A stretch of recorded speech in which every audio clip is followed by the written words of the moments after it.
Welcome to ASP, a centre for spoken English. तो साथियों, इसके पहले हमने रिपोर्टेड वर्ब और रिपोर्टेड स्पीच मीन्स डायरेक्ट से इनडायरेक्ट कैसे हम नरेशन चेंज करेंगे इसके बारे में हमने बात किया। और हमने बात किया सेड टू को कैसे चेंज करेंगे, कॉमा को कैसे चेंज करेंगे और वर्ब को कैसे चेंज करेंगे, इतना हमने सीखा।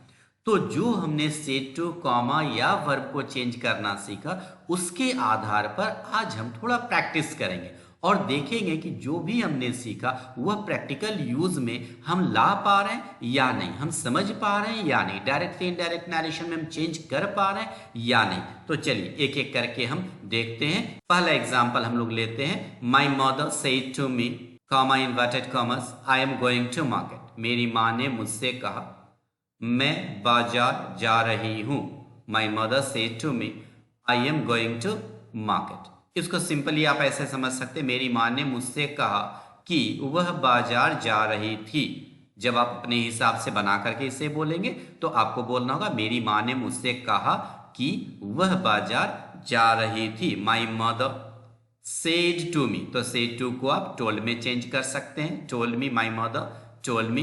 या वह आपको इंफॉर्मेशन दे रही है तो आप इन्फॉर्म्ड मी भी कर सकते हैं। जैसा मैंने बोला, आपको बिंदास होकर के यूज करना है, जो सही मीनिंग देता है उसके हिसाब से आपको यूज करना है। फुल स्टॉप का सेंटेंस है, असर्टिव है, तो दैट का यूज करेंगे कनेक्टिव के रूप में। और आई जो है वह मदर के लिए यूज हुआ है। मैं बाजार जा रही हूँ मीन्स माँ बाजार जा रही है, तो उनके लिए शी का यूज करेंगे। और past continuous, present continuous will be converted into past continuous. She was going to market. My mother told me that she was going to market. My mother informed me that she was going to market. Number 2 देखते हैं। My friend said to me, I will help you. मेरे friend ने मुझसे कहा मैं तुम्हारी मदद करूंगा। जब आप इसे अपने हिसाब से बना के बोलेंगे, मेरे फ्रेंड ने मुझसे कहा कि वह मेरी मदद करेगा, वह मेरी मदद करेगा। My friend said to me, simply कहा जा रहा है, टोल्ड मी कर सकते हैं, या हेल्प करने का प्रोमिस किया जा रहा है तो आप प्रोमिस्ड का यूज कर सकते हैं। माई फ्रेंड प्रोमिस्ड मी। या आप एश्योर्ड का यूज कर सकते हैं, my friend assured me. Full stop है तो दैट का यूज करेंगे। दैट मैं तुम्हारी मदद करूंगा, तो यह किसके हिसाब से बोला जा रहा है? फ्रेंड के लिए। My friend said to me, मेरे फ्रेंड ने मुझसे कहा मैं तुम्हारी मदद करूंगा। अपने हिसाब से बोलिएगा, मेरे फ्रेंड ने मुझसे कहा कि वह ही वुड हेल्प, मदद करेगा मेरी, me, he would help me. My friend told me that he would help me. My friend promised me that he would help me. My friend assured me that he would help me. Number 3, the teacher said to the students. Teacher ने student से कहा will you join the class on coming Monday? क्या तुम coming Monday को class join करोगे? जब इसे अपने हिसाब से बना के बोलिएगा, टीचर ने स्टूडेंट से पूछा कि वे लोग कमिंग मंडे को क्लास ज्वाइन करेंगे या नहीं। द टीचर पूछा, क्वेश्चन है, आस्क्ड द स्टूडेंट्स, या आस्क्ड की जगह आप कर सकते हैं enquired of the students. The teacher enquired of the students.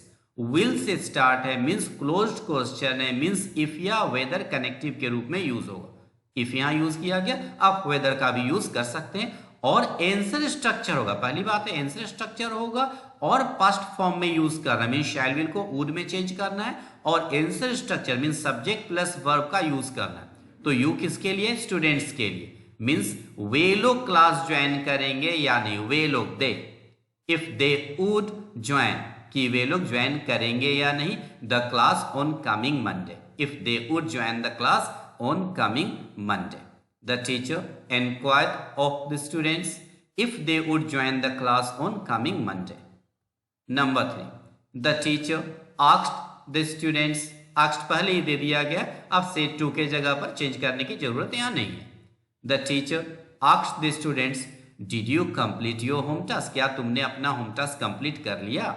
Teacher ने स्टूडेंट से पूछा कि उन लोगों ने अपना टास्क, अपना होम टास्क पूरा किया था या नहीं। The teacher asked the students, अब उसको एनक्वायर्ड ऑफ में कर सकते हैं। The teacher enquired of the students if यहां पर भी क्लोज्ड क्वेश्चन है तो इफ से जोड़ा गया और पास्ट परफेक्ट में यूज होगा if they had completed. If they had passed indefinite will be converted into past perfect और इन से स्ट्रक्चर का यूज करना if they had completed their home task, कि उन लोगों ने अपना होम टास्क पूरा किया था या नहीं। Number 5, mister Sen said to his wife. Mister Sen ने अपनी पत्नी से कहा वेयर आर यू गोइंग, तुम कहां जा रही हो। मिस्टर सेन ने अपनी पत्नी से पूछा कि वह कहां जा रही थी, मीन्स उनकी पत्नी कहां जा रही थी। मिस्टर सेन आस्क्ड, पूछा तो आस्क्ड हो गया, आस्क्ड हिज वाइफ, या एनक्वायर्ड का यूज कर सकते हैं। Mister Sen enquired of his wife. Where से यहां क्वेश्चन बन रहा है, मीन्स ओपन क्वेश्चन है, तो वेयर ही कनेक्टिव का काम कर देगा और आंसर स्ट्रक्चर का यूज करेंगे, मीन्स सब्जेक्ट पहले आ जाएगा और पास्ट फॉर्म में कन्वर्ट करना है कि वह कहां जा रही थी। Where she was going, was she going नहीं, वेयर शी वॉज गोइंग, कि वह कहां जा रही थी और उसके बाद फुल स्टॉप का यूज करेंगे। या इसे हम ऐसे भी कर सकते हैं, मिस्टर सेन जानना चाहते थे, mister Sen wanted to know, mister Sen जानना चाहते थे कि उनकी पत्नी कहां जा रही थी। Where his wife was going, where his wife was going. Number 6, Raman said to Mrinal why are you so sad, तुम इतने उदास क्यों हो। रमन ने मृणाल से पूछा कि वह इतना उदास क्यों था। रमन आस्क्ड मृणाल कर सकते हैं, रमन एनक्वायर्ड ऑफ मृणाल। वाई यहां WH है तो सेम WH जो है कनेक्टिव बन जाएगा वाई। सेंटेंस क्या बना, रमन ने मृणाल से पूछा कि वह किसके लिए है, मृणाल के लिए। Why are you so sad, तुम इतने उदास क्यों, मीन्स मृणाल से पूछा जा रहा है, तो क्या हो जाएगा why he was so sad, कि वह इतना उदास क्यों था, why he was so sad. या लिख सकते रमन जानना चाहता था, Raman wanted to know, Raman जानना चाहता था, Raman wanted to know why Mrinal was so sad, Mrinal इतना उदास क्यों था। बस आपको सही मीनिंग क्लियर करना, आपको सही मीनिंग कन्वे करना है, जो भी मीनिंग होगा वह आपको कन्वे करना। आप वर्ड्स को आराम से अपने हिसाब से चेंज कर सकते हैं, the meaning must remain the same. Number 7, Rohan said to us let's go to park, said to us let's go to park means proposal दे रहा है। रोहन प्रोपोज्ड, रोहन ने प्रपोज किया। अब लेट्स गो टू पार्क का मीनिंग क्या होता है, यह अच्छे समझ लीजिए। लेट अस वह शॉर्ट फॉर्म है let's, let us go to park means हुआ we should go to park, हमें बाजार जाना चाहिए, we should go to park, proposal दिया जा रहा। तो क्या हो जाएगा, रोहन प्रोपोज, रोहन ने प्रपोज किया कि हमें पार्क जाना चाहिए, that we should go to park, that we should go to park, कि हमें पार्क जाना चाहिए। या इसे ऐसे भी लिख सकते हैं, Raman proposed us to go to park, Raman ने पार्क जाने को प्रपोज किया, Raman proposed us to go to park. Number 8, the lion said to the mouse, lion ने, शेर ने माउस से कहा, चूहे से कहा, आई विल किल यू, मैं तुम्हें मार डालूंगा, आई विल किल यू, मैं तुम्हें मार डालूंगा। शेर ने चूहे से कहा कि वह उसे मार डालेगा, मीन शेर चूहे को मार डालेगा, वह उसे मार डालेगा। The lion told the mouse, यहां पर आप किल कर रहा है मीन्स धमकी दे रहा है, तो उसके लिए थ्रेटन का वर्ड यूज कर सकते हैं। The lion threaten the mouse, that full stop है, असर्टिव सेंटेंस है, दैट का यूज हुआ कि वह उसे मार डालेगा। ही वुड, ही शेर के लिए है, वुड किल इट, इट चूहे के लिए, that he would kill it. या इसकी जगह लिख सकते हैं, the lion threatened the mouse to kill it, शेर ने चूहे को मार देने के लिए धमकी दिया।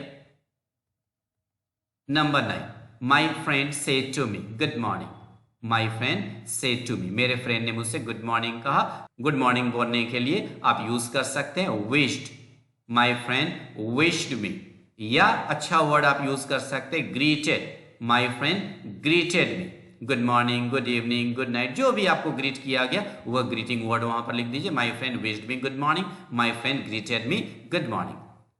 And the last one is she said, वह बोली, व्हाट अ ब्यूटीफुल प्लेस, कितना सुंदर जगह, व्हाट अ ब्यूटीफुल प्लेस, कितना सुंदर जगह।